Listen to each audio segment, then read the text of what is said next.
최애는 잃어버린 나라는 뜻인가요? 네, 제가 말씀드리고 싶은 부분이 바로 그겁니다. 가장 좋은 방법이 이 최애의 특질 중에 내가 특히 좋아하는 거는 뭘까 알아보는 방법이 있습니다. 덕질을 시간 버리는 일이다 이렇게 얘기하시는 분들도 많이 있을 수 있으리라고 생각돼요. 그런데 아닙니다.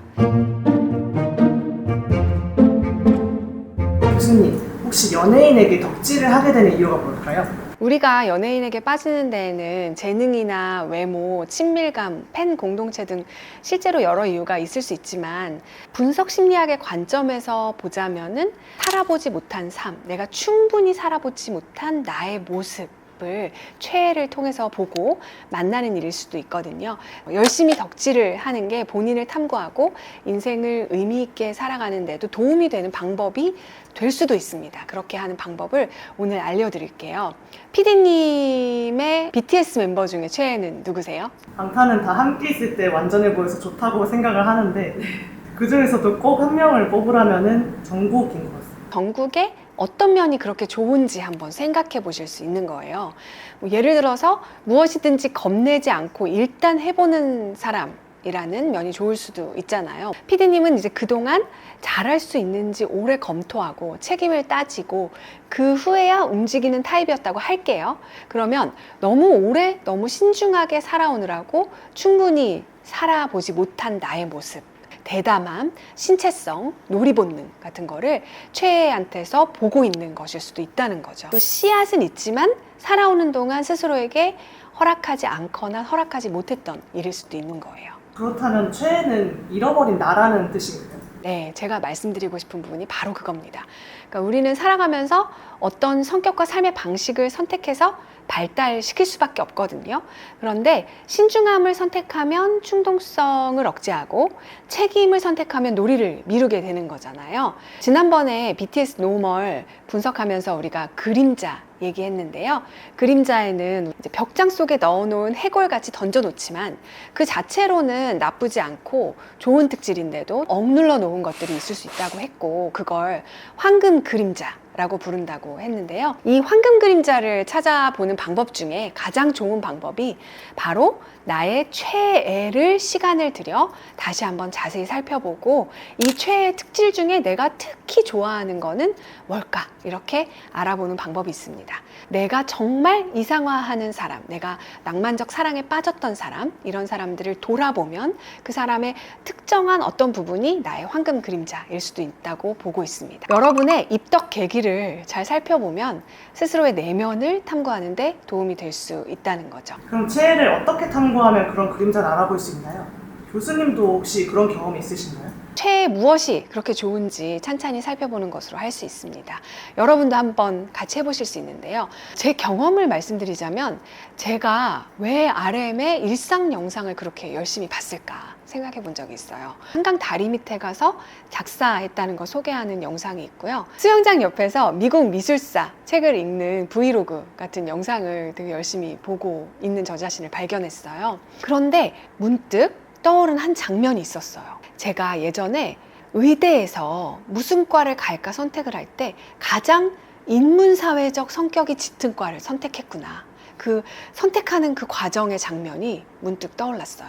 그런데 이제 그 이후로 과학자가 되면서 학자는 과학한 길, 그 중에서도 특정 방법론과 특정 주제를 깊이 파야 된다는 그런 이야기를 많이 들었고 그 요구에 부응해서 그렇게 살려고 나름 이제 노력을 했죠. 인문사회적인 그런 특질을 선택했던 그런 나의 모습은 살아오지 못했던 거라고 볼 수 있는 거예요.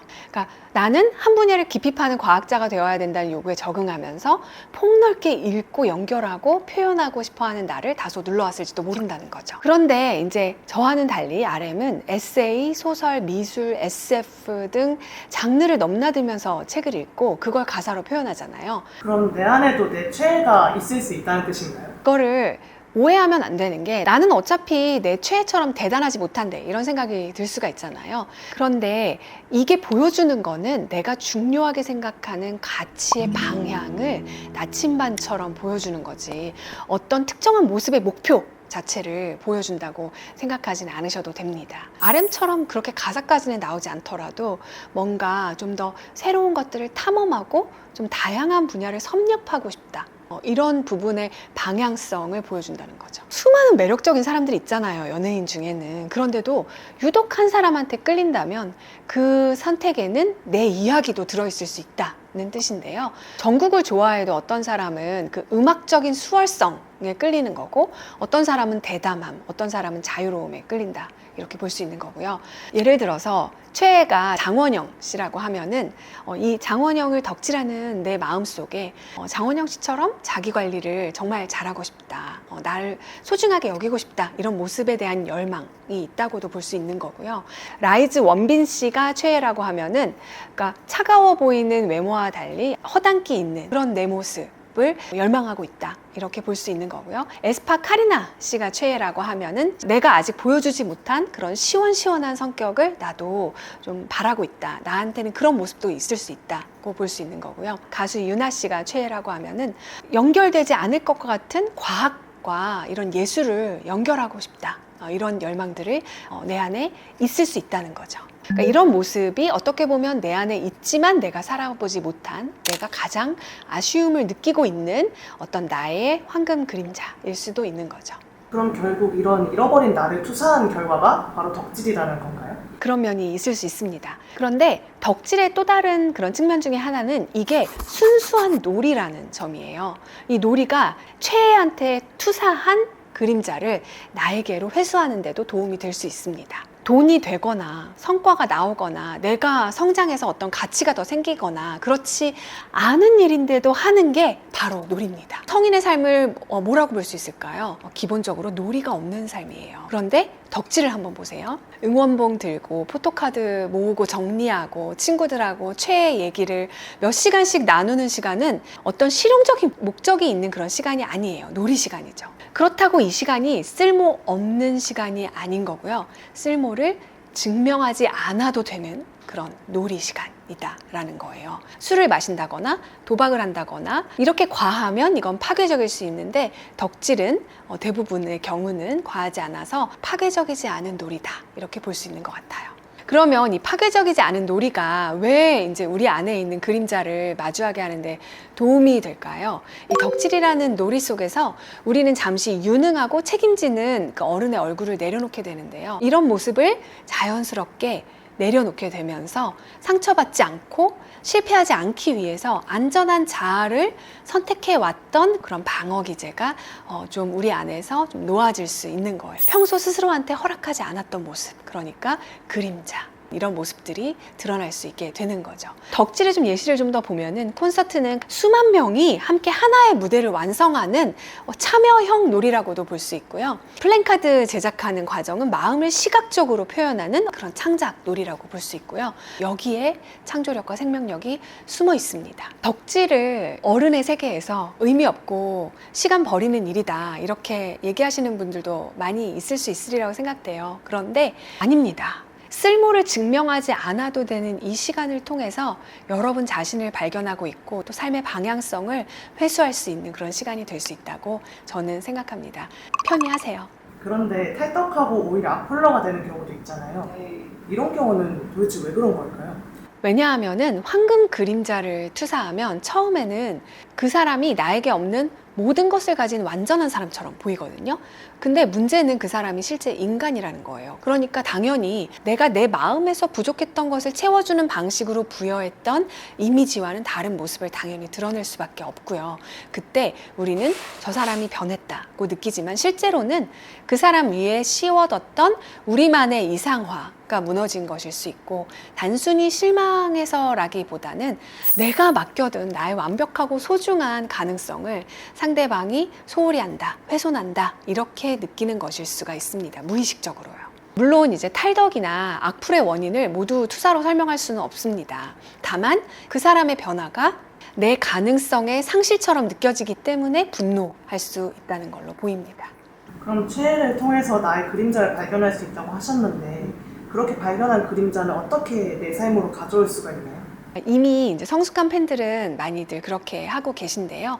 최애에게서 발견한 특질이 이미 완성된 형태로 내 안에 있다는 게 아니거든요. 그 사람이 사는 대로 살라는 것도 전혀 아니에요. 그러니까 우리가 특정한 삶의 방향과 모습에 선택해서 살았으면 거기에는 이유가 있을 거고 그것도 가치 있는 거고 내가 살지 못했던 그 방향을 산다고 해서 그게 꼭 더 나은 방향이라고 얘기할 수도 없어요.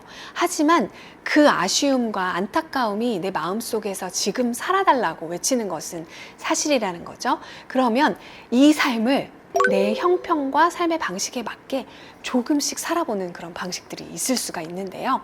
그러니까 RM을 보면서 책을 읽게 되었다는 사람들이 많아요. 그래서 RM의 추천 도서 중 테드 창의 당신 인생의 이야기를 읽으면서 친구들 무리해서 소위 너드라고 놀림 받을까봐 숨겨왔던 자기의 지성의 빛을 조금씩 찾아볼 수도 있고요. 뒤에 소장 미술 작품 목록을 보면서 우국원 작가한테 관심이 생겼다면은 이 우국원 작가의 전시회에 가서 이 그림에서 나한테 공명하는 부분은 뭐지? 이렇게 한번 물어볼 수가 있습니다. 장원영이 읽었다는 초역 부처의 말을 읽어보면서 초월적인 그런 세계를 탐구해 볼 수도 있겠고요. 세븐틴 원우를 따라서 달러구트 꿈 백화점을 읽으면서 아니면은 아이유의 가사를 들어보면서 내가 선택하지 않았던 하지만 내가 지금 좀 매력을 느끼고 살고 싶다고 느끼고 아쉬움을 느끼는 나의 그림자는 무엇일지 탐구해 볼 수 있습니다. 건강한 덕질을 하다 보면 결국은 도착하게 되는 곳은 나 자신이라고 할 수 있습니다. 그러면 이렇게 최애를 통해서 그림자를 회수하고 나면 최애가 매력이 떨어져 보이든가 해가지고 탈덕하게 되는 것은 아닌가요? 오히려 반대라고 생각해요. 최애는 나 대신 빛나는 사람이 아니라 내가 어디에서 빛날지를 보여준 사람인 거잖아요. 그 빛을 내 삶으로 조금씩 가져오기 시작하면은 최애한테 나 대신 살아달라고 요구하지 않고 그 사람을 한 사람의 인격으로서 바라볼 수 있는 여유가 더 생길 거라고 생각을 합니다. 최애에게서 발견한 나 자신의 숨겨놓았던 특질을 실제 내 삶으로 가져올 수 있는 기법들이 더 있거든요. 누구나 해볼 수 있는 실제적인 방법이에요. 궁금해하시면 다음번에 알려드리도록 하겠습니다.